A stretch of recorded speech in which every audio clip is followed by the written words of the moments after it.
Welcome to another short video tutorial on how to use our Didget management system. This one shows you how to create relational database tables. If you have not seen the first introductory video to the browser, it is recommended that you watch that one first. Didgets can be used to do a number of database operations without needing a separate database program running. What you will see here is not just a front end to a conventional database system, but rather some very fast operations using only Didgets. Start up the browser and go to the Database tab.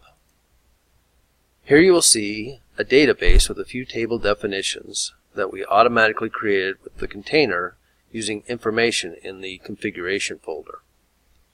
In another database, you'll see a few things that I've created previously. Some table definitions, a connector to another database, and some table instances. The table definitions define the columns that will go into each table you want to create. The connectors are connectors to an existing database system running in the background or on a remote host. The table instances are relational tables that we've created, also along with any views that we've created against them. Before we can create a table, we need a definition. Definition simply defines the columns, each type, and how long each one can be, and the order in which they appear. Once you have a table definition, we can create a table based on them and fill them with data. Once a table has been created, you can view the data within it by double-clicking on the instance itself to find everything, or executing one of the predefined queries that you've created. We'll show you how to do that a little later on. So let's start from scratch and show you how to do some of these things.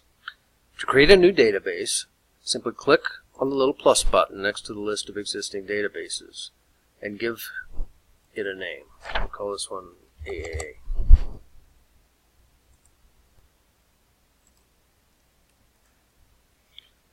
Now we need some table definitions. There are a number of ways to get them. First, you can create one from scratch by just right-clicking in the window and specifying the columns that you want in your table, types, and how long each one will be.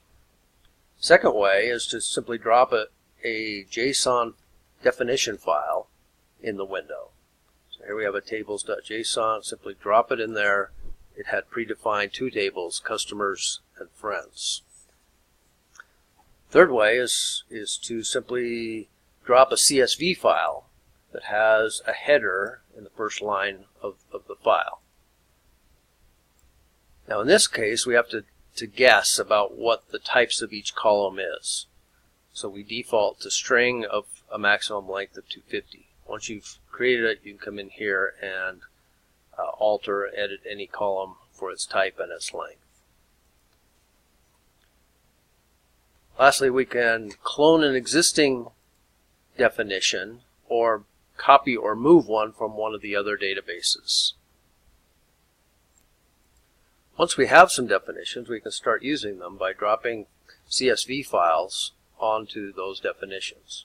So, for example, in my database directory here, I have a 250,000 row, 6-column table with names and addresses and things like that. So I can just simply drop it on my friends definition.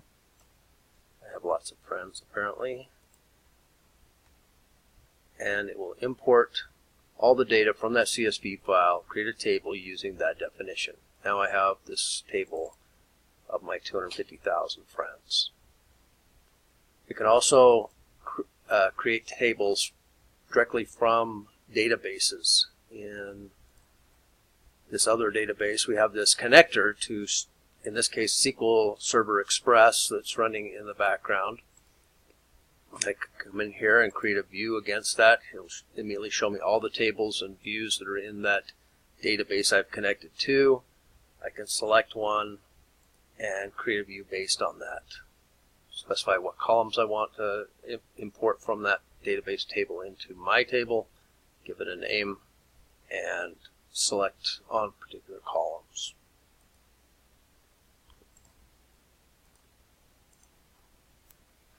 So now we have some table definitions that we can use to create relational tables.